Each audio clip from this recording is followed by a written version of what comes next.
નમસ્કાર દર્શક મિત્રો, આપ જોઈ રહ્યા છો કાના બાર ન્યૂઝ રાજુલા. આવો જોઈએ રાજુલા શહેરના સમાચારો. અમને મળતી માહિતી મુજબ રાજુલા જાફરાબાદ વિસ્તારમાં છેલ્લા 3 દિવસથી ડીઝલ ન મળતા વાહનોના પૈડા થંભી ગયા હતા.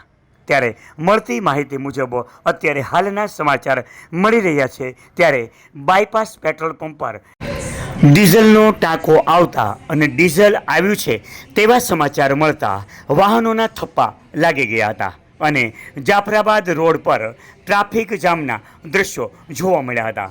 ટ્રાફિક જામની સમસ્યા સર્જાતા રાજુલા પોલીસ ઘટના સ્થળે દોડી આવી હતી અને ટ્રાફિક ક્લિયર કરવા માટેની જહેમત પોલીસ દ્વારા કરવામાં આવી હતી અને ત્યારબાદ આ ડીઝલનું વિતરણ શરૂ કરવામાં આવ્યું હતું. જોકે કોઈપણ જાતની અનિશ્ચિત ઘટના ન બને તે માટે પોલીસ દ્વારા ત્યાં તકેદારી રાખવામાં આવી હતી.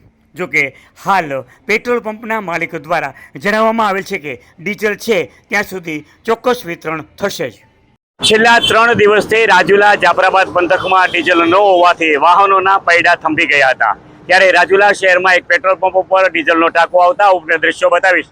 આપ જોઈ રહ્યા છો રાજુલા શહેરના આ પેટ્રોલ પંપના દ્રશ્યો કે જ્યાં વાહનો થોભી ગયા હતા અને જ્યાં ડીઝલનો ટાંકો આવતા લાંબી કતારો થઈ હતી. જાફરાબાદ રોડ ઉપર ટ્રાફિક જામના દ્રશ્યો જોવા મળ્યા હતા અને આ ટ્રાફિક જામથી રાજુલા પોલીસને ઘટના સ્થળે દોડી આવવું પડ્યું હતું અને આ ટ્રાફિક ક્લિયર કરવા માટેના સતત પ્રયત્નો પોલીસ દ્વારા કરવામાં આવી રહ્યા હતા. જો કે કોઈ અનિશ્ચિત બનાવ ન બને તે માટે પોલીસ ખૂબ જ તકેદારી રાખી રહી છે અને તમામને જોઈએ તેટલું ડીઝલ મળી રહેશે તેવું તંત્ર દ્વારા જણાવવામાં આવ્યું છે.